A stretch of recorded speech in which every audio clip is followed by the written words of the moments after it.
Welcome back to live coverage of BR6. My friends Riley Knight at the desk, joined by Ollie and Jacob, and we are gearing up for our next match here between FaZe and oNe. There's a lot on the line here, particularly for FaZe. I'm told that if they snag a 3-point win here, they are essentially locked up for the LATAM League final, and that'll obviously put them in a great position to continue on towards the major in August. So FaZe are playing for quite a lot. One of the dominant teams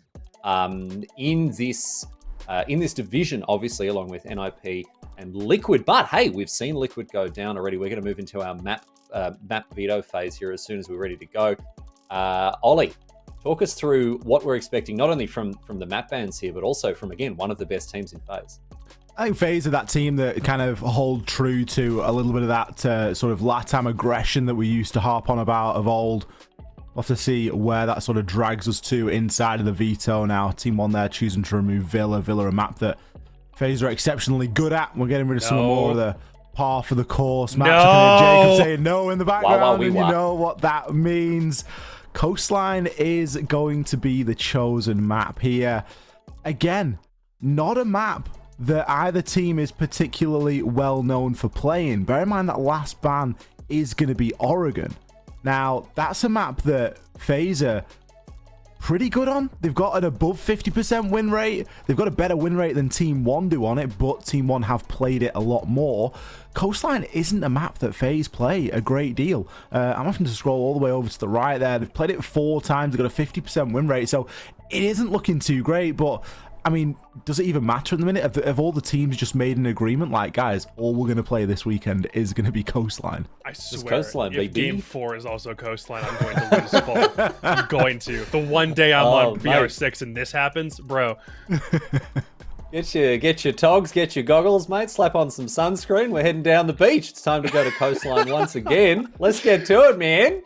Right. Anyway, listen, let's talk about the two teams here. We've already heard a little bit about FaZe from Ollie, but I wanted to open up to you, Jacob, here and get your thoughts on, again, a team that is really at the top end of the table here.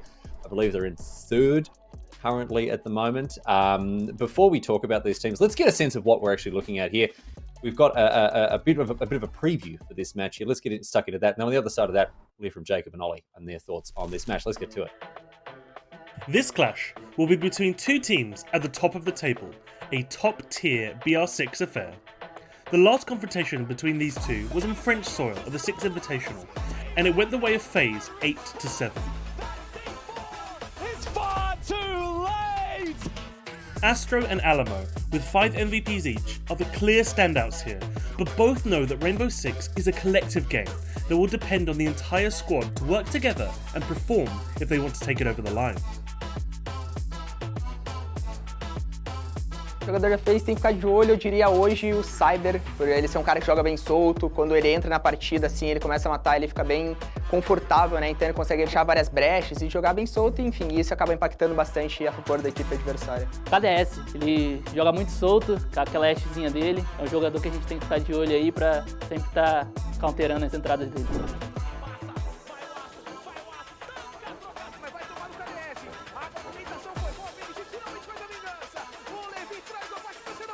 E agora sobrando BNX, vai acabar e acabou! FaZe is coming off a defeat from NIP last week, but still finds themselves in 1st place on 29 points, alongside both Liquid and NIP. O jogo de hoje contra o oNe, acho que vai ser um jogo difícil, pegado, como sempre, né? Nos últimos 2 ou 3 jogos que a gente jogou com eles foi sempre 8-7 ali no detalhe, mas a gente vai sair com a vitória aí. É um jogo, mano, com a FaZe ali é sempre no detalhe quem realmente se adaptar melhor ou realmente fazer alguma jogada decisiva na rodada é quem leva. Então, mano, essa partidinha pode ter certeza que, mano, vai muito longe e overtime, até o final, até o último round vai ter balinha pra todo que é lado. In the first stage of the BR6, as well as at the Invitational, the games were tight. Both decided with an overtime, 8-7 and 8-6. Both went the way of FaZe. Will Astro and company go the distance, or will Team oNe gain on the pack? That's what we'll find out next in the clash between FaZe Clan and Team oNe.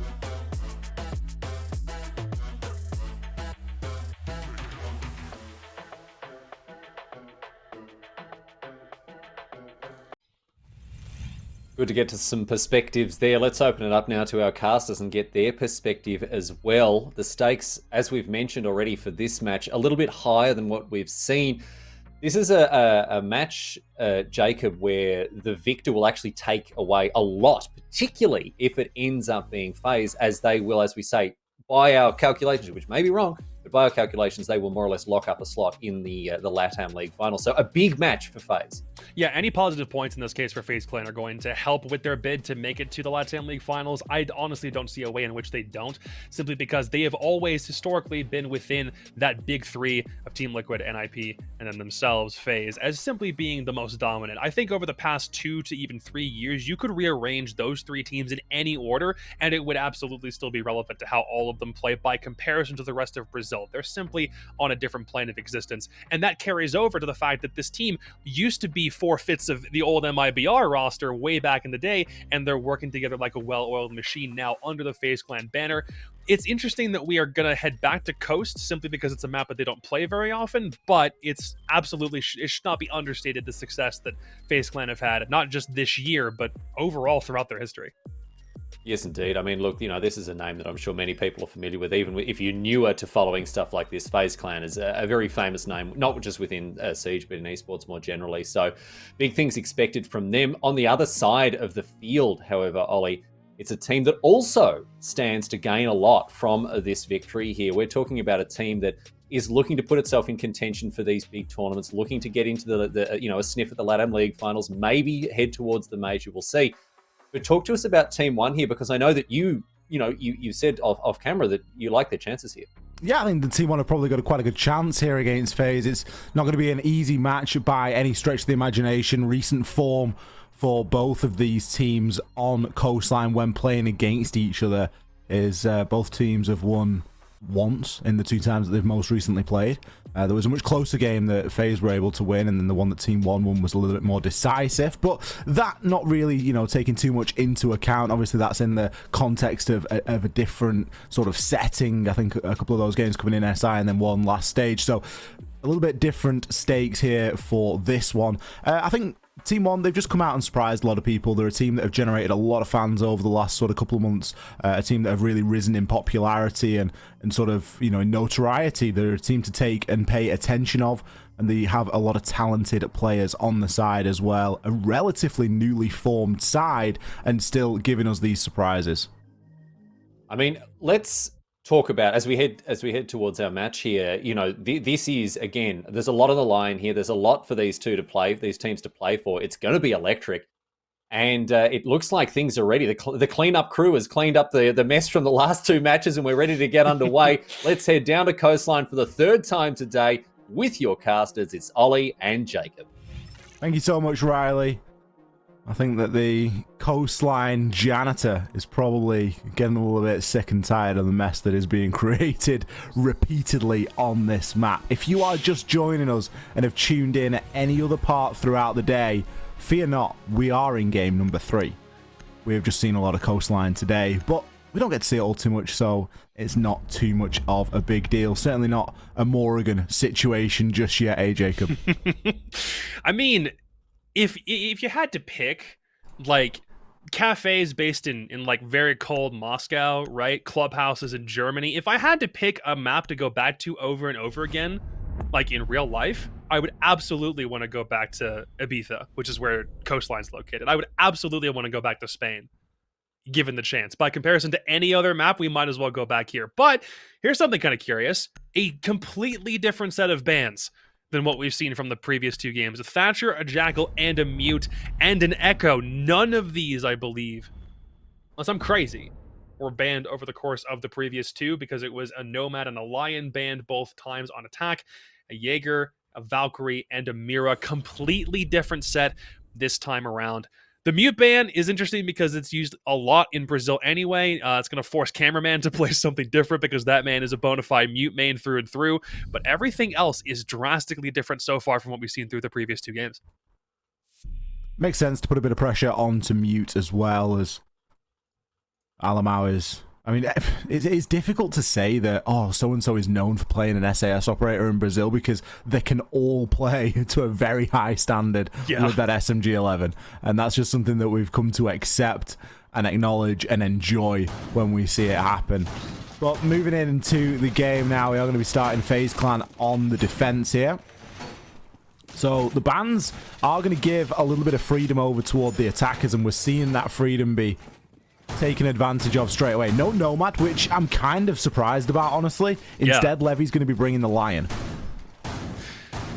Anything that you can do for flank watch or roam clear is going to help here. Jackal getting the ban was something I was actually kind of surprised we didn't see a little bit more of. It wasn't used too much by Furia, who I believe was the only team to really exercise the right to use it when it was unbanned, but you've got the combo of Lion and theoretically a Dokkaebi on the table if you wanted to get really cruel with trying to force roamers to stand still at odd moments. So that's something that can be brought out at any time if Team 1 decides to use it for their attacking half. On the defensive side, though, Valkyrie's been banned twice, and surprise, surprise, you might as well use her to full effect if you can, because there are so many different places that you can hide those Valkyrie cameras. That's a lot of free intel, and I don't think Team 1 on a map like Coastline want to waste an attacker pick on somebody like an IQ simply to clear the roamers out. So the fact that Valkyrie remains up is going to be a massive headache for attacking teams to deal with in this game. Certainly is a problem you would rather not have to try and solve, but still it's an advantage that Team 1 will have whenever they get themselves onto that defensive side. But for the meantime, they kind of have to deal with Cyber and the information that he's able to gather for his squad. The good news, I guess, is that we're likely going to see a very different game of Coastline play out, just in that there are a lot more different options here available. Neskin, he's going to start things off, managing to take down Souls, looking to progress on through as well. Pre-fires through the theater wall. Can he find the second? No, it is going to be taken out there. FaZe circling around his location. Just about everybody getting themselves involved in one way or another. Astro, he is going to get taken down there by Alamau. Alamau was inside of Hall of Fame and has since pushed on outside to sit and watch through VIP. So able to grab something back as a trade. Still an advantage here for Team 1. Really good amount of control already taken up by Team 1. I think FaZe Clan aren't too concerned about having two players get dropped that quickly, because both players' utility for both the Malusi and the Kaid have already been utilized somewhere else on the site, and they will just simply need to watch out for flank cams and ensure it doesn't fall too far out of their favor. But everyone's already back on the bomb site. Levy will maintain position outside in ruins in case someone does hold a cross. He does have 2 more Lion charges in his back pocket to use at a opportune moment. Alamau having control of Lounge, can rotate all the way to Theater if he so chooses, but the attack strategy for Team 1 seems like it's very congested on the south to southeast side. Could be another Aqua Plant behind the default, because it doesn't look like Bullet or anyone else is being forced out of positions on Cool Vibes or closer to Hookah. Alamau might be the only one to force it, but an ill-advised prone means Cyber's got a free kill and Alamau's taken out of the equation. Levy and Cameraman both with 1 kill apiece. A 2v2 ensues. One can now force pressure down through Hookah as the Lion has to come back through ruins and try to get a frag. Cameraman is there with the answer, and it's all down to Lagonis. Maybe forcing a swing if he takes the player out in VIP quickly. He may have an opportunity, but Cyber forces the issue. He's back in VIP. He will claim the room all to himself. And FaZe turning a really bad man advantage into a round win. Good stuff there from FaZe to be able to clutch it out. There were some shaky pushes from Team 1. You don't regularly see just a straight player walking in through the Hookah door ever really work out too well. It's typically an SAS player that's playing behind that little half wall, and it typically end up killing you very quickly. So no real surprise to see that push sort of come to nothing, especially after Alamau lost the gunfight that he was looking to try and take on the long corridor. It was never going to be an easy one. There was a lot of options and a lot of angles that he was going to be getting peeked from. Certainly not one that you could have expected him to win, but nonetheless, a round on the board for FaZe. We're going to be kicking things off pretty strong here on the defense. Taking us now downstairs to kitchen. Already, it is seeming to play out like a very different game. There's a lot more information that's readily available for these defenders. But this time, it isn't going to be information that they are looking to use. They're not actually going to be bringing the Valkyrie this time. It's also interesting, we did see a Mira get banned out earlier in the day, but in this case it hasn't been, and I don't even think it was utilized even when Mira couldn't be selected, but it'll be used instead, slapping a Mira window right on the keg wall, watching to security, holding the very long angle all the way there. So that will force anyone pushing back from security to kind of reconsider their moves, because they are also opening up a massive portion of quad wall to help with the crossover. It seems like Team 1 will not look to be too concerned about it. They've already got diffuser positioned around service. They could be attempting the service plant. It probably won't happen very quickly. If Team 1 want to do this, they have to go now, but I very much doubt that that's the angle that they're going to take on it. It seems like FaZe also are pretty comfortable in their own roam game. Astro's got the extension through to Sunrise. There's 2 players from FaZe Clan who are upstairs playing vertically, and I do think Team 1, they'd be wise to make a bit of a split of their attention. If they put some players upstairs to worry about the roamers and begin to allow verticality to be utilized there, and then also force pressure towards service, if that is the angle that they want to play from, then they should be able to get FaZe Clan in a pretty uncomfortable spot and get a plant down. E1D going to root the defenders in place for a time. Still, no one's seeing all too much pressure. Nice nade comes in, though, from KDS as he's able to take down Bullet. Cameraman back on to challenge in that kitchen window. Able to drag one back for his team. Astro doubling down on that as well. Advantage currently FaZe. Team 1 coming up against quite a few obstacles here and really starting to wade through some of that denial. I guess the good news for Team 1 at this point is that everything has been used bar 1 C4 in the hands of Souls. There are going to be no more Toxic Babe canisters available. The Lion Scan comes in just to gather a little bit more info, but it's not really going to do Levy any favors. He actually gets baited out there by Astro and taken on down. Lagonis now with the push on through, lands his shots and takes down Cameraman. Going to instantly go for a plant. He might have some information that the players are going to be a little bit further off-site than ideal. Astro tries to make his way in, but Neskin, he's going to be holding the cross. Souls, he's all the way upstairs. He's playing on the mirror. He's going to be a chunky boy to make that rotation now, as he's going to be really announcing and broadcasting his position. The noisy operator that is going to be Mirror, trying to make this retake happen. Dropped into the courtyard, likely going to get taken out here, as a little bit of patience on the side of Lagonis is always going to pay dividends. Sitting inside of the security there. Going to be able to hear that from a country mile. Easily hits the shots. Great little round there from Team 1, and I kind of like how Lagonis is rocking the FaZe skin. Might as well. That one's a classic too. That's one of the very first pilot program skins released all the way back in the day. It's not my favorite. I've definitely ripped on that skin before, but hey, what else are you gonna do? Nice of Lagonis, a pretty ballsy play as soon as he understood that he had all of bathroom and kegs control to go straight for a plant, as opposed to maybe going and repositioning closer to service, because he had his other teammate holding the cross angle on kitchen window, and the Mozzie just walked straight into it, and it was all up to Mira upstairs in the perfect wrong position to be able to stop the plant from going down. It's good on Team 1 for understanding what they had control over and what they didn't, whether to go for the plant in that moment. That was absolutely the play, especially with the power of hindsight. And FaZe Clan probably kicking themselves a bit. They had opening kill. They were rearranging what Team 1 was attempting to do on their attack, but only to a certain point, because Team 1 didn't allow the loss of 1 to 2 players to phase them too much, pun intended. Instead, they just kept on playing their game, didn't worry about counterplay into FaZe too much, and now we sit here at 1-1. As close a contest as I think we estimated before this game started already. Yeah, if out of the first 3 games we had to pick one that would go all the distance, I think it would likely have been this one. We've already had a game go all the distance. We've already had a game go 7-1, so as usual, the BR6 is really living up to expectation, where we usually get a good variety of every single sort of outcome. We'll get a stomp, we'll get an overtime. Variety? It's the 3rd time played Coastline. What variety is this? This is variety, bro. We've seen different operator bans in at least some of the operators. I don't know. Mike, Coastline the first time. That's cool. Brazil doesn't play Coastline very much. 2nd time on Coastline. That's uncharacteristic. 3rd time, what is happening? Yeah. Do it till the 4th time, bro.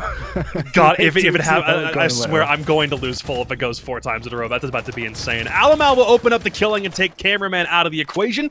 He's already gotten all of Couch Wall by himself. He's got Billiards control, and he can also look back and see if someone wants to come up Cool Vibes, but no.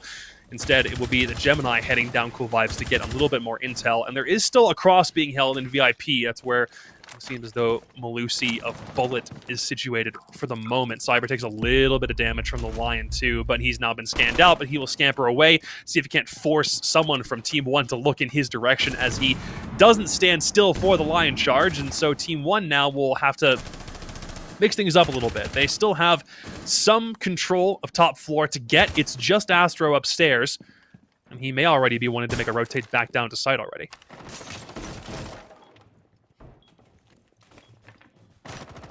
Well, let's see if FaZe are able to try and drag a couple of kills back here. They've really been struggling in this round to get close to those engagements. They've managed to deal a bit of chip damage, but that's never ideal.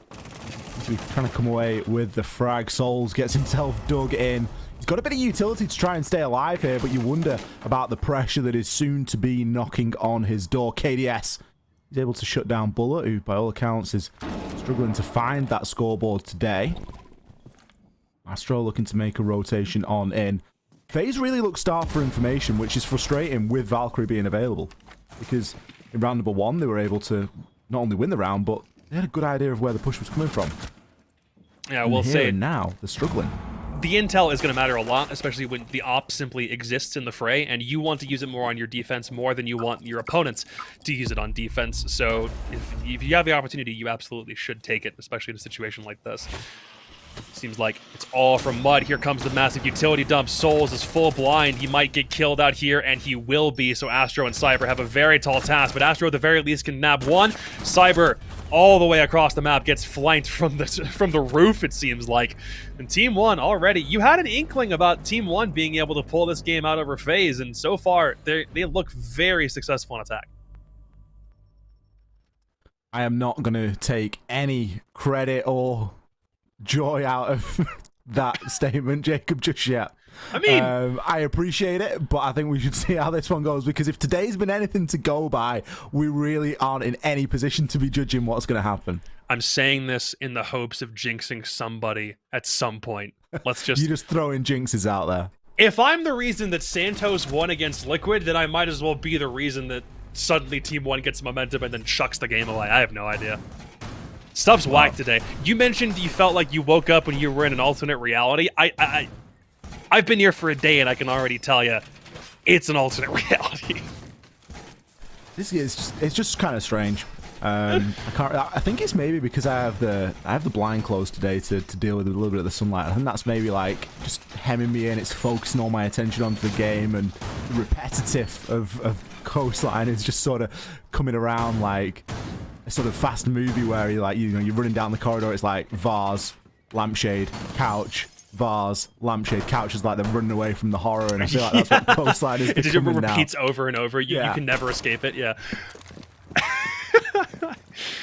Well, if nothing else, it has been Coastline played in 3 different ways so far. It's not like it's a full repeat. It's like a X 3 ways. Coastline 3 ways. Well, no, I was thinking more like it's you know how there's like 17 Saw films? We're on the 3rd Saw film right now. It's like, okay. It's the same basic premise for how the game is played. It's just like the plot's a little bit different every time with how it works. So how different will it be here? Will it end up being a landslide for Team 1 after 2 straight victories? Time will tell, and it seems as though their attack strategy will focus mostly from a roof to hookah side take. We are back on hookah billiards now, and there is some pressure that will be forced from the west, not from Ruins. Levy liked to play the Lion and use those EE1Ds from sitting out in Ruins while watching the long angle all the way to big window.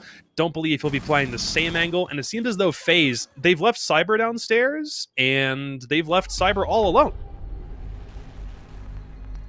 Well, I believe we are going to hit a very short rehost. I think we did lose Souls at some point during that round, and we were just waiting for a confirmation onto when the rehost was going to come through, but it appears it is going to come through right now. We're going to have a technical pause whilst we get all the players back inside of the lobby. going off what we have seen up until this point, it's not the easiest to sort of speculate as to which direction this game is going to head into. FaZe are obviously struggling in a lot of those engagements, and it's something that Team One are more than happy to challenge onto. But really, still early days inside of this game. Yep, not super concerned about FaZe Clan for much reason for right now. I do think 2 straight round losses in the way that they happened, it comes down partially to gun skill, which we've been able to praise Team One for. I think in some cases, even like we underrated Team One. I think like when they first formed this roster and started playing within BR6 and went to SI, there were a lot of questions about how they would play together because it's practically a brand new squad. Most of them have only been together for the better part of 6 months. Obviously, Levy and Neskin playing on Team Singularity way back in the day, from before the start of Stage 1. But that's really the only similarity in terms of what players here have consistency with one another. So for Team One's sake, it's nice that they have been able to remain within that top 6 for Brazil. I think they're still absolutely contending with the likes of teams like Furia, for probably the bottom 3 of the top 6. It's kind of weird. There's the top 6, which goes to the LATAM League finals. The top 3 has always historically been NIP, Team Liquid, and FaZe Clan, and then right below them is another 3, which is where Team One have seemingly always sat. They have a couple major appearances under their belt, very nearly won against Liquid back in November, but it's nice to see them bounce back, even with a team that I don't even know if it's accurate to say that they're still figuring things out. They seem like they're running like a pretty well-oiled machine already. I think Team One have had a really big benefit in that they were actually able to go to Six Invitational. And that's going to have done quite a lot for them, not just in the fact that they were able to play, you know, against other international competition on the highest level, on the biggest stage, but that they were also able to get a lot of scrims in while they were there. And if you pay attention to any of the players and on the social medias and stuff, it's never easy because you've got to translate a lot of the stuff that they're saying. But you can see the sort of friendships that are developing in the other players inside of different scenes and different regions that they're making friends with. And you know that Alamau played quite a lot of games with inside of, you know, FPL while he was over here, did a lot of scrims, and they were able to play some of those teams that weren't at Six Invitational because there was still some really good teams inside of Europe that weren't present at SI. And I think that stuff like that just goes a long way, and especially in terms of, you know, a big trip for them to build a lot of teamwork and a lot of, you know, friendship and all that sort of stuff that you look to build within a squad. It's been like a little bit of a secret sauce, I think, that's probably worked out really well for them, and then they can come back off the back of that and jump straight into Stage 2 and continue to perform really well, even as this side that is still relatively newly formed, they do continue to surprise us.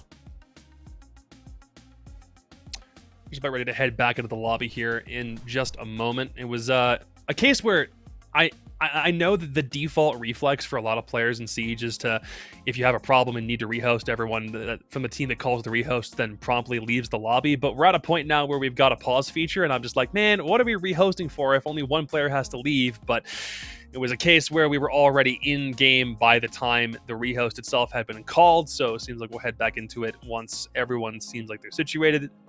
Have observers hovering over the ready button, so once we're all situated, we will get back into things.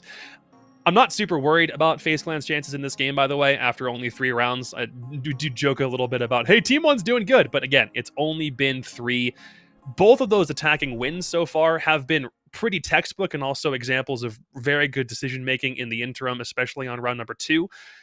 Where Lagonis went immediately in for the plant on kitchen side, but it's still not a case where FaZe Clan should be super concerned about the way that they're playing. Again, Coastline has generally been attacker favored, with the exception of the Team Liquid and Santos game that we had from earlier in the day. That should still be the way that it swings typically, so even if FaZe Clan find themselves down by a couple of rounds on attack, it's something they should still be able to bring back, provided they don't let Team One's momentum get the best of them. Thank you all so much for bearing with us during that short break. We are going to get back into the game now. We do have everybody inside of the lobby. We're going to join exactly where we left off. 2 rounds to 1 for Team One at the current moment in time. FaZe are going to be on the defense. Not fair to say that FaZe are struggling to make it stick, but so far we've seen a little bit more gumption out of Team One.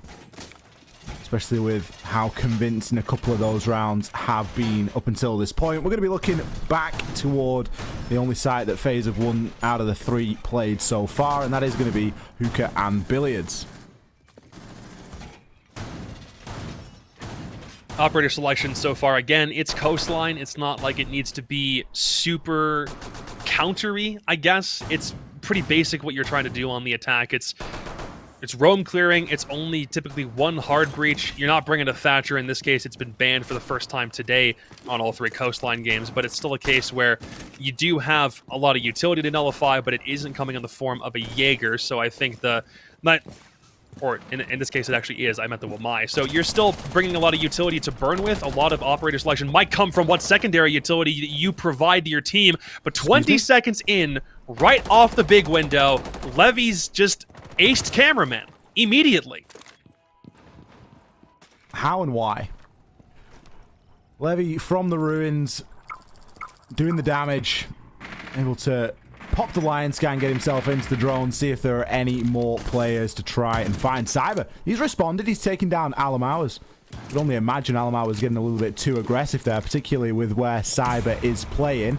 Cyber is going to be 1 shot though, so only a little tickle from a grenade, or heck, even if a flashbang hits him at this point, it will probably see him DBNO. Going to be a little bit more difficult for FaZe to sort of hold off that default plan. We remember previously how important it is to have enough denial to try and stop that plan from going down. And with the Toxic Babe canisters going out so early, it really leaves only a couple of C4s to try and deal with here. Diffuser already back Aqua side.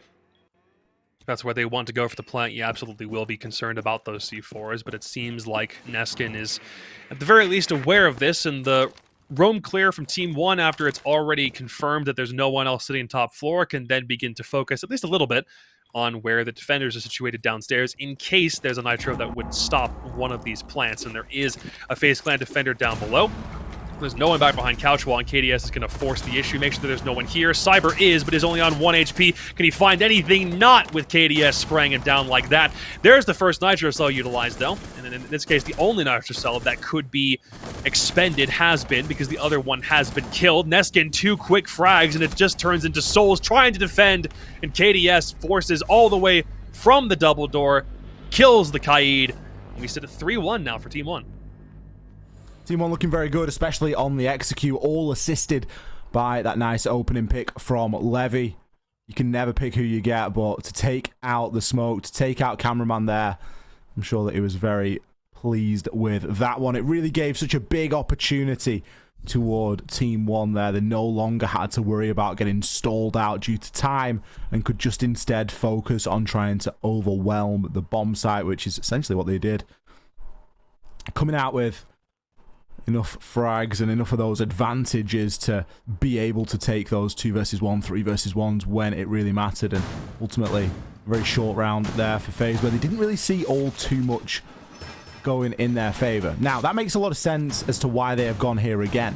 Typically you would change your site if something fundamental went wrong or there was a nice little piece of counterplay brought by your opponent, but in this instance you can't rely on Team 1 taking down cameraman in the first 5 seconds every single time. So they're going to give it another go upstairs inside of Hookah and Billiards. They've brought, for all intents and purposes, the exact same lineup aside from the Malusi. That has been switched out. Still a couple of C4s knocking around, and hopefully for FaZe, cameraman keeps himself alive for a little bit longer. I like the idea of FaZe Clan going right back to the same bomb site for 2 rounds in a row. I think, yeah, if you don't lose cameraman straight away, then your odds of winning the round definitely should increase, especially when you don't have someone swinging or being present around big window. But there's another issue. Cyber is now gone. 2 kills in 2 straight rounds within the first 20 seconds, and FaZe Clan got to be wondering what's going wrong. Cameraman, how do you hit something like that? KDS gets taken out straight away. The yellow pings, no doubt, from a Valkyrie cam outside, so it at least forces a trade, but action's hot and heavy within only the first 30 seconds. I guess that's an even 1-for-1, so I guess for both FaZe Clan and Team 1, it's kind of a case of, well, that happened, and now you can continue with the rest of the round.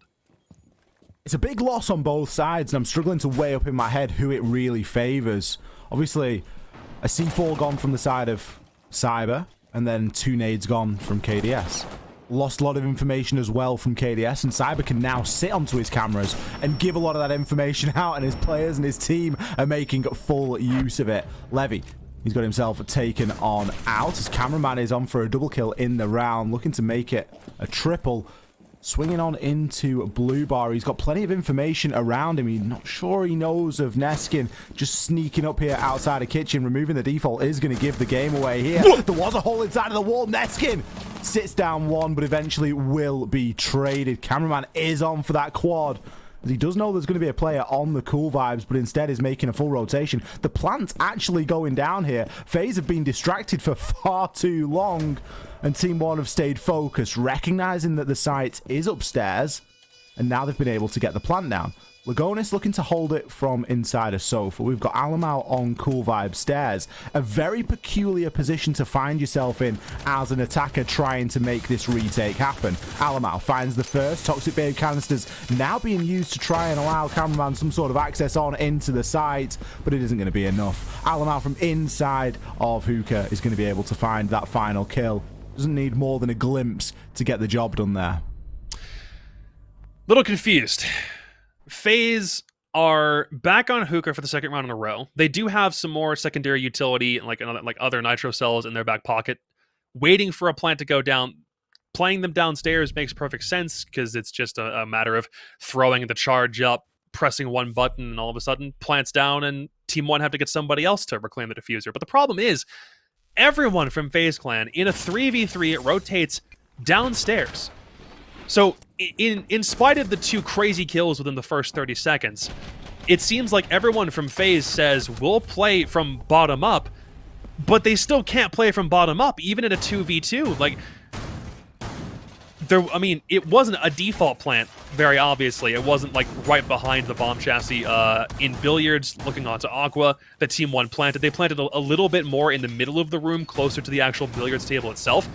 So FaZe Clan, even if they went to that default spot, wouldn't have been able to stop things, but they all rotate down instead, rather than at the very least keeping one of their players up to the top floor. I'm curious if it's because Team One forced them out of sight really quickly, and they simply decided to play their life because they realized how many players they still had left up, but it's very questionable decision-making, I think, for FaZe Clan in this game. And so far, Team One, that's 4 unanswered rounds after FaZe Clan's original win in the very first round. FaZe Clan should be looking to at least get away with a 4-2 here, but it's looking dire already. When it rains, it pours, and so far it is pouring on FaZe Clan, but the sun is shining if you are Team One fan. They're really stealing a lot of the momentum inside of this fixture. Look like they've got a very clear idea of how they want to approach things on Coastline. And FaZe kind of left fighting those fires that are left behind. A nade comes in and is going to chunk Souls down somewhat. He's trying to play inside of Theatre, and it's a location that is likely going to get pressured somewhat. The site being downstairs in kitchen means that you need to take some degree of vertical control. Quite often, that starts in the penthouse and Theatre area. Neskin, he's already dropped into the hatch, and he's going to look to try and drone himself in. Gathers the required info. Just going to set himself up for a little bit of a peek over on. He did get a glimpse there. A nade could be the undoing here of Souls. It's going to be the second one to come in. It's not going to do the job. The Lion Scan trying to root him in place as well. But eventually, Souls will be taken down. Doesn't go untraded though. Cyber, he's able to deal one back onto KDS. But Alamau from the DJ booth shuts him down. Advantage Team One here on that early clear. Those crossfires from Team One are so potent. I mean, the one from VIP balcony I didn't even think was going to have a kill, but Cyber gets his trade and then gets traded technically himself, so it's a 2-for-1 as Team One hold the required angles, and it seems like Cameraman's waiting for someone to come back through Hall of Fame. I'll just wait here, poised to see if someone wants to work it over, but it seems as though it's mostly just a sledge opening up the holes inside Penthouse as per usual. And FaZe Clan, again, on the back foot. They've done a decent job of wasting time. Astro's back here already, but Lagonis wants the plant onto service. It will be sniffed out, but can it be stopped? It finally will, even with the frag nade trying to distress Astro from holding the angle. Cameraman will be the one to get the kill with the Toxic Babe. With 40 seconds remaining, it doesn't look as though Team 1 really have another way that they can take this bomb site. They could take the diffuser and rotate someplace else, but it seems like they're pretty stuck in their ways with planning on service.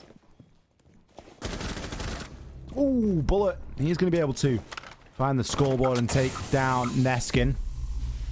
E1D roots him to his feet, though, as Levy is going to be able to find another 2. Levy, what is going on here? All of a sudden, he has swung the table.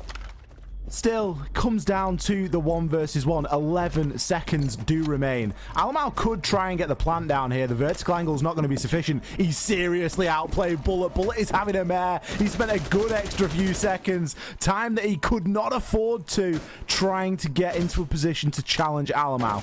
But the plant has gone down. Alamau has to try and win out this engagement now, as he's really stuck between a rock and a hard place. Going to pre-fire his way through. Does land some significant damage, but not the finishing blow. Dips himself on out. There's lots of live information available for him here. All he's got to do is play this one patiently. In fact, there's info available on both sides. Bullet with the pre-fire. This is going to come down to a horrible barrel stuff of a gunfight. Alamau trying to make it work. Both players getting the advantage. It's going to be the pistol in the end. Alamau not taking any chances, running out of ammo there. Hits a little prone dash and a headshot with the pistol. The closest round we have seen so far, but still a round that is going to go into Team 1's favor. And off the back of that, Alamau just drops the mic and leaves the server. He said, nope, FaZe Clan is already trash enough. I'm having too much fun. I got to dip for a second. That's pain. Though, to FaZe Clan's credit, I think that round was incredibly close. You're not wrong. It was nice to see the FaZe Clan were making a couple of adaptations, and even in spite of the 2-for-1 trade upstairs to start the round out, they kept their cool, ensured that they had their strategy locked down with only the 3 remaining players, stopped one plant pretty effectively, but then weren't able to hold control of service, while, yet again, the crossfires from Team 1 simply forced FaZe Clan into too many uncomfortable positions and, bodied them before they really had a response. In the end, though, if it comes down to a 1v1, that was absolutely winnable on both sides. So it's unfortunate the FaZe Clan weren't able to win that one. It just took Cyber too long to force the issue, and Team 1 up with 5 rounds in a row. A really close round, and as you say, came down to big individuals. Levy, a big part of that. Those 2 kills that he found were crucial. Bullet able to keep himself upstairs as well and be alive in the final few seconds for the chance at that 1 versus 1. As you can see, we are just hitting a small technical pause as we're struggling to get Alamau back on in, but we've got that fantastic pause feature, so we are able to just hold up and save remaking the game yet again. I can tell you that the site is going to be Blue Bar and the old Sunrise, but with the current lead of 5-1 at the switch of this half, Team 1 seriously have the momentum. A couple more rounds is all that is going to be required here from them to get this one over the line. FaZe, it's a long and arduous attacking phase that is going to be coming up for them. Certainly not going to be easy to fight off, especially if Team 1 get a little bit closer toward that match point. But you never know. We may see a heavily advantaged side Coastline today toward the attackers, but I guess time will tell. Kind of looks as though in the midst of this technical pause for Alamau dipping out for a second, it's kind of interesting to see that everyone from Team 1 is kind of getting up and getting a little loose, talking with one another while Alamau attempts to reconnect to the lobby, so to speak.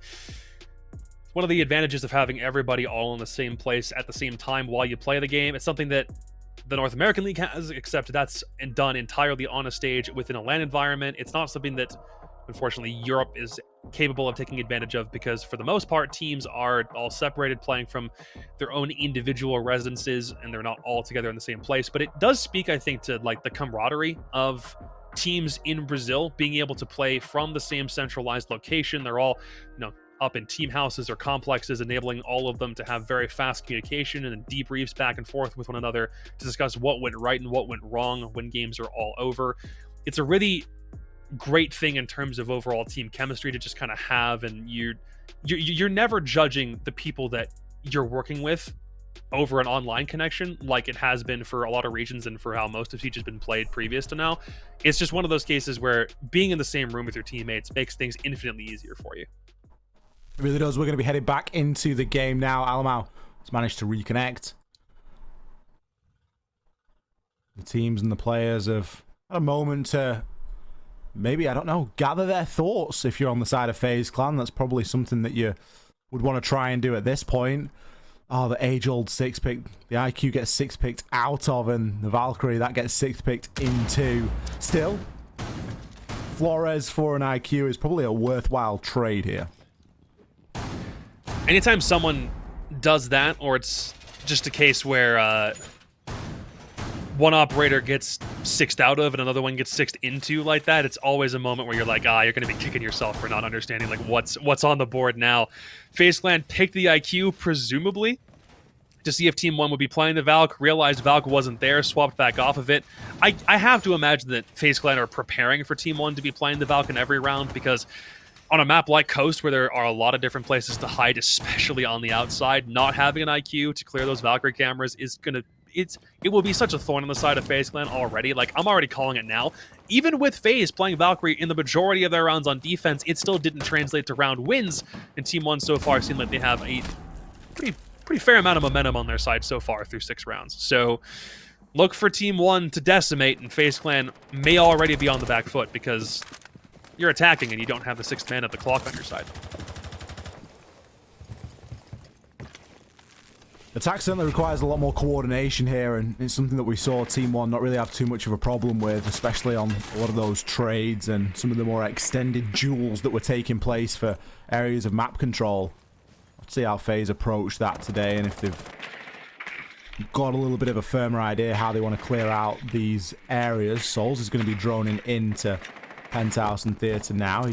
Unfortunately for him, lose the drone. Bullet's got a bit of intel there as well, though, as he's going to be on the big window. He can hold somewhat of a cross. Cyber on the white window. The smoke canister coming on in. It's a relatively big investment. Might allow a little bit more of a push on through, though, as vertical control is now being contended for as well. FaZe really throwing everything in the kitchen sink at trying to get into Theatre here. And that's not even the site, Jacob. Might as well clear it out for a kitchen defense, and that's something that Team 1 also understand resolutely. They're not going to make a rotate away from this up until FaZe Clan force them to. FaZe is very certainly trying. Souls and KDS engaged in this duel over Theater, but Souls at the very least will nab Neskin, who's been a force in this match. KDS still trying to hold on, and he will, but there's still another player pressuring him. If KDS loses Theater control, then that will spell a lot of problems for Team 1, but he's stalling for so much time just in this solo position. There's no one else upstairs with him, and now 3 players from FaZe Clan are all trying to make sure he's not here anymore, and it takes 3 of them and a bullet from Astro to finally put him in the grave. But that's still 2 minutes gone now, as FaZe Clan still also have Levy upstairs to deal with, even though he has been droned. They'll be seeing how aggressive FaZe Clan want to get by clearing him out, but they still want to open up these holes. Time is dwindling now at this stage. Levy still has yet to be dealt with. He will maintain this position and hold on to it for dear life. Everyone from FaZe Clan now situated up on the top floor. It'll come down to the last 30-second execute. I don't even know if FaZe Clan know what they want to do anymore. FaZe are in a very tough spot here. Levy, he gets himself chunked down, but he's still contesting out here on the roam. Astro eventually will shut him down on 90. 20 seconds left, though. Alamau in a now dangerous position to flank 2. Lagonis, 1 Toxic Babe canister left. He's going to choose to use it on that service door and instead try and hold the shotgun on the kitchen window. Worried still about the vertical angles as Cyber shuts down Alamau, and that could be a nail in the coffin here, but with only 3 seconds left and a gunfight being won, it's going to come down to Astro. He does hop himself on through, still worried about that vertical pressure. There was around 2 seconds left when that final kill happened. A very narrow margin, but FaZe come away with the round. Team 1 should have won that, like, pure and simple, with the pure amount of time that was wasted upstairs. Theater being held by KDS and by Levy.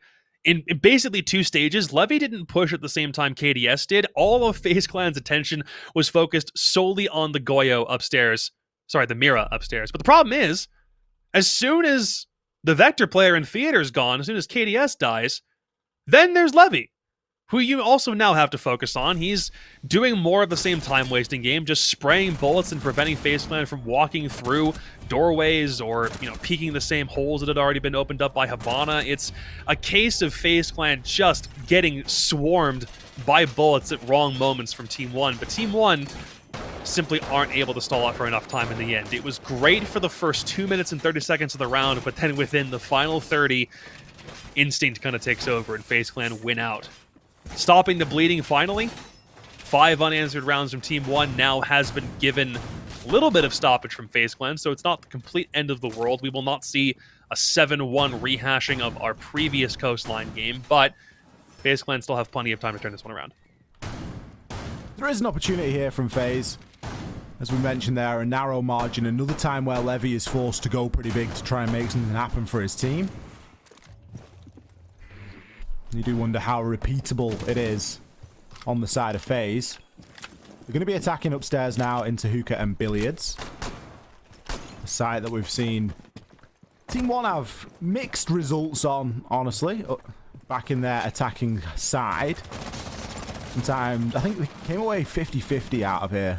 I think they won it once, lost it once. Could be wrong on that, but ultimately it was by no means clear cut. It really did depend on that control, and a lot of the time what sort of deniability was taken away.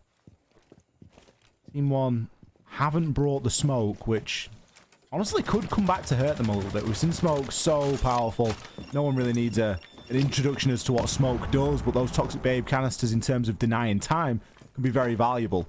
Instead, Team 1 have gone for the opposite tact. They've opted for 4 C4s instead. Still shouldn't be a massive problem, though it's falling on FaZe to dictate the pace of the round. Ultimately, Team 1 have done that too many times in this game, where whether it be from an opening frag or establishing early map control when they were attacking, it just turned into a case where Team 1 were dictating how quick things were going to roll. The FaZe Clan need to kind of take the initiative and twist things back on their side, if nothing else, and going to be looking to do so. They've got plenty of operators who are incredibly potent on the frag roll.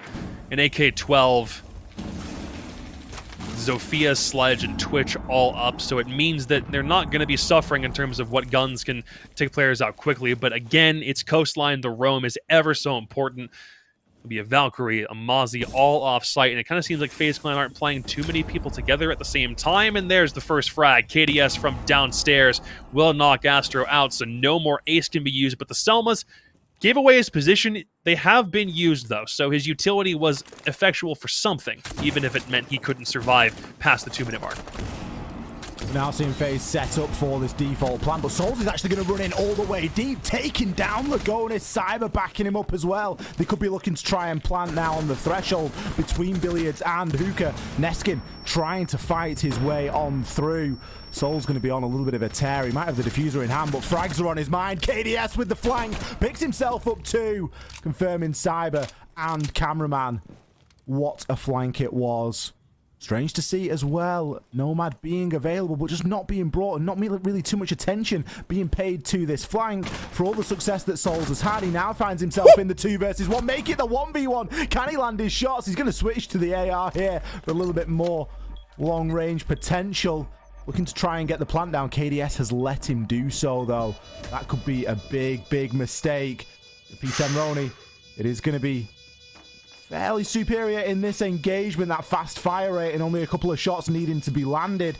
But as soon as he hops through, he's going to make that audio cue. Can he pre-fire? No, he can't. Souls, the one-man army. He's gone through, torn away through the site. Finally got the plan down and won the 1 versus 2.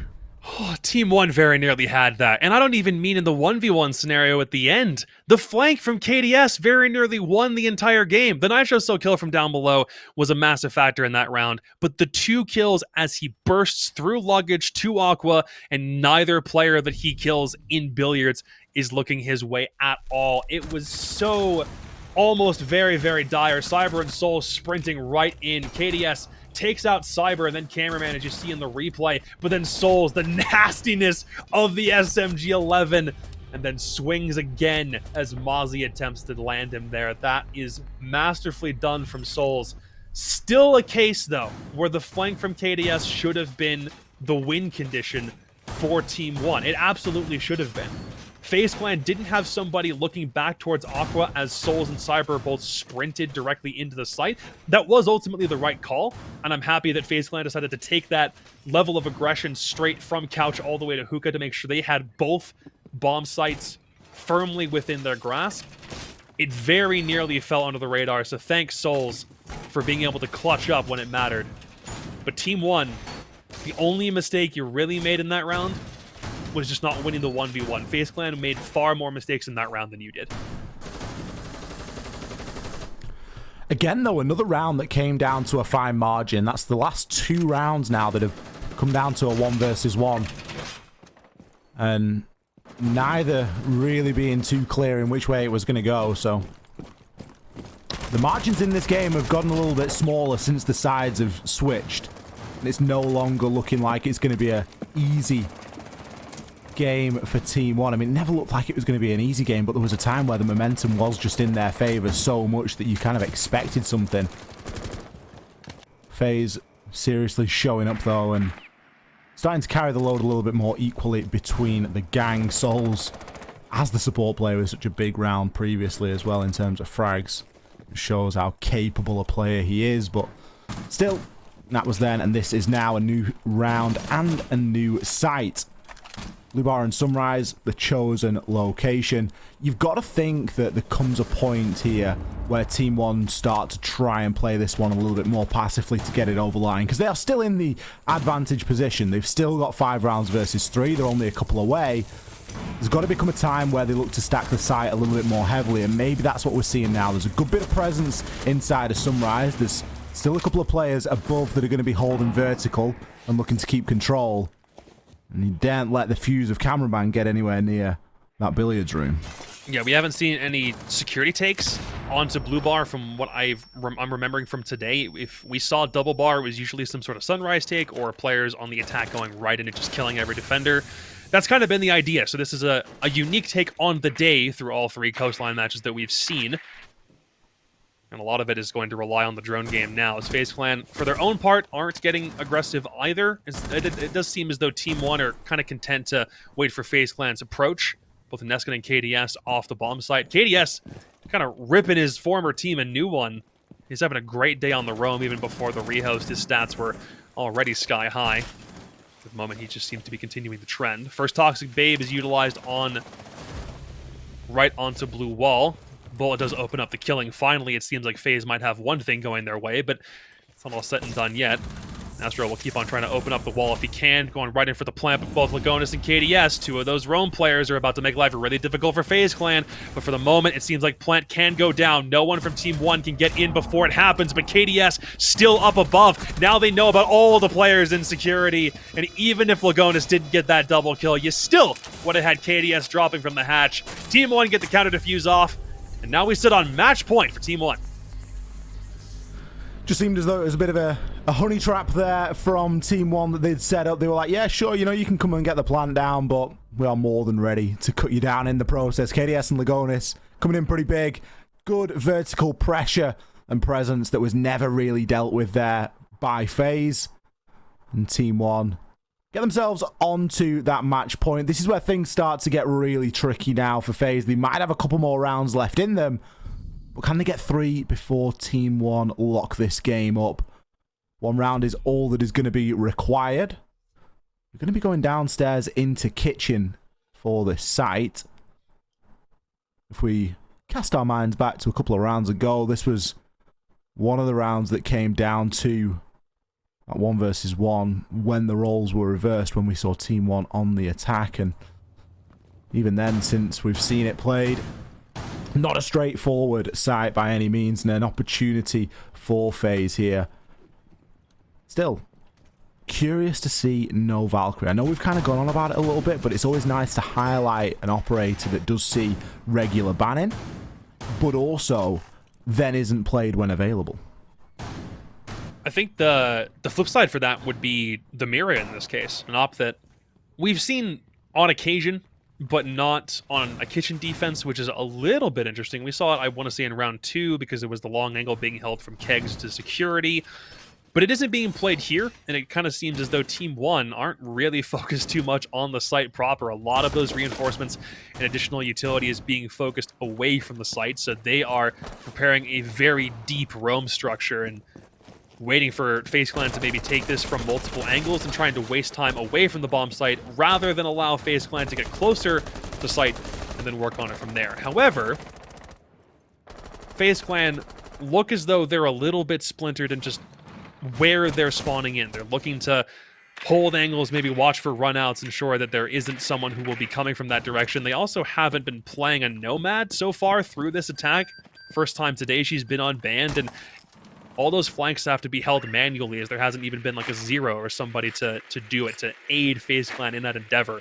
So while Team 1 goes crazy on the roam, it will be far more difficult for FaZe Clan to deal with all the utility, but that's what the Flores is for.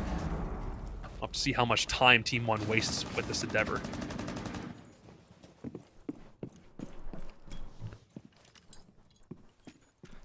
Team 1 not looking to give all too much up here. Alamar going to be playing on main stairs. Plenty of intel available for them as well, as the yellow pings are aplenty. FaZe looking to get that opening pick and gain that advantage. It has been something that they've struggled with. Flores drone's going to come in to destroy a little bit of site utility. Cameraman looking to now get himself upstairs. Half the round has been spent already, so going to have to try and make something happen here. There are still players on the site for Team 1, so upstairs control could be valuable, but KDS, right place, right time. Picks himself up a couple. Neskin, he's able to take down Bullet, a player that has really struggled. KDS, what is going on? You've just sprinted entirely into Cameraman's barrel. Nearly got taken out there by the gun alone. A freebie for Cameraman. It's going to do something to bring it back, but not enough. The advantage here is still firmly with Team 1. There is a minute to play with. Cyber inside of the bathroom, just holding the cross for the time being. Kind of waiting for the assistance of Cameraman, but it's never going to come. With the diffuser being cold at the bottom of Cool Vibes, it was always going to be a tough ask. Cyber, we've got to see him do something pretty special here. If he's going to try and pull it back, and it looks like he may. Get some good damage into Neski, but no, doesn't have the intel. Stop reloading. Take the time. There are 30 seconds left here. He's going to try and pre-fire his way on through. The bulletproof will have been given intel. He's now playing Ring Around the Rosy. Is it going to be the door or the rotation? It's going to be neither. It's going to be Neskin from the bomb chassis. Locking things up here for Team 1. Team 1 in the kills game is simply unstoppable, especially if they're the ones to open up the round with that opening frag. It just spirals down out of control. FaZe Clan did a good job of keeping things close in some of those rounds, but even in moments where it was a 2v2 or a 3v2, you can bet Team 1 has the ability to clutch up. Good game from Souls, if nothing else. That 1v1 in Hookah will be remembered for a while, but everything else for FaZe Clan fell by the wayside. And Team 1 now reclaiming 4th place over Furia with that victory, and it will take FaZe Clan yet another game and a hopeful win if they want to secure their place in the LATAM League Finals. It really will. FaZe there have, I think maybe despite the graphic, struggled to get the win. I was going to say, what? with producer Simon. There we go. Hey! There we go. That's a little bit better. We get Team 1. We get Alamal there. We get the boys. A good result there for Team 1. I think they're going to be very pleased with that one. Again, so many questions that we need to try and answer. Riley is going to help us on that endeavor. Let's bring him back here and have a little bit of a discussion. Riley, I promise you, there is more to Siege than Coastline. No, it's all Coastline all day. That's what I know. I mean, that's certainly Rainbow my Six experience Coastline. of it. I mean, you know, it's like 10,000 gigabytes to download Siege. They could streamline that a fair bit, I reckon, by just deleting the other maps, because it doesn't. It's clearly not. They're clearly not necessary. Fair play. The maps don't exist. It's just we put them on the map band graphic for the illusion of something different. Yeah, exactly. Everyone's this. How deep does this rabbit hole go? This one goes all the way to the top, I reckon. We saw. Look, are we calling this an upset? I guess is my first question, Jacob. Like, is your perspective here that FaZe Clan should have won this? That they could have won this, or was this a contest that was a reflection of where these two teams are at? they're both relatively even on Coastline over the past couple of months, because it was a case where they had both played each other on this map twice and had won it once apiece. So the battleground wasn't going to be a determining factor in whether it was one team winning over the other. It's really only an upset in the sense that FaZe Clan were 2 positions above Team 1 when this game began, and now they're only 1 position above because that's a full 3 points going the way of Team 1, and it makes that top 4 race a little bit closer. I don't think that FaZe Clan is going to drop out of that top 3 just with the way that they've been playing overall, and they have a relatively easy schedule heading into the rest of this part of Stage 2. But the cool part about this is Team 1 just I think are wholeheartedly underestimated because FaZe Clan are simply given more positive press over time. So it's nice to see them surpass some people's expectations or predictions in this case. Well, let's now take advantage of the opportunity we've got to talk to Team 1 here. It looks like Lagonis is standing by for an interview here. So we're going to get the word straight out of the horse's mouth, as it were, as we welcome Lagonis to the show. Thanks so much for joining us, Lagonis, and congratulations on the win. How is it feeling? What's the mood like amongst Team 1 now after a win against, one of the biggest teams in the league? Yeah. So I'm very happy because of the match today. As you guys were saying, it was the third Coastline that we play against them. So it was 1-1. Now we won that duel, right? And I'm very super happy for the result. We practice a lot for this, and yeah, that's it. We are very happy here. Lagonis, I've asked this question to everybody so far, and I may have to continue asking it. Why Coastline? What is it about this map? What is it about today that you guys just all want to play Coastline?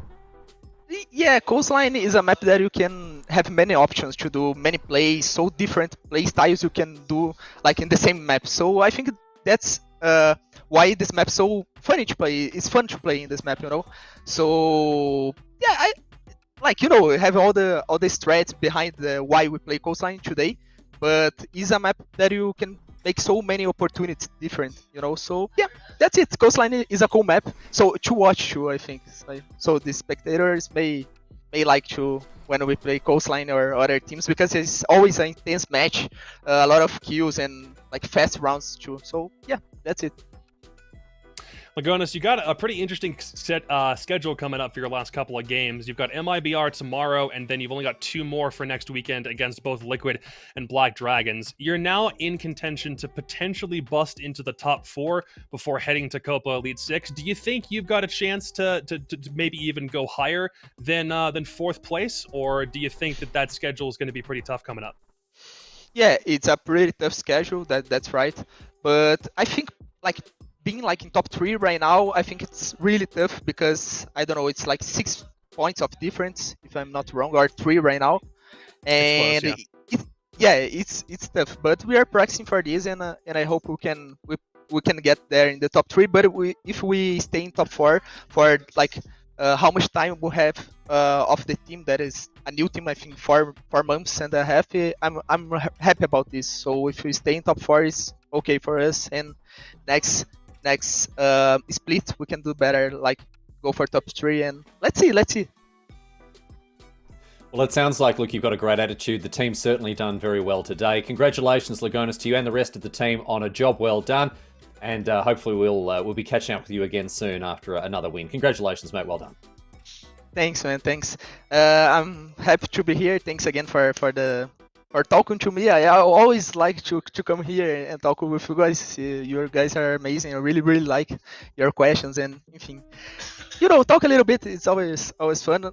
And so thanks a lot for everyone that cheered for T1, and my mom and my grandmother is watching. So yeah, that's it, guys. Thanks a lot. Very good. Thanks so much for joining us,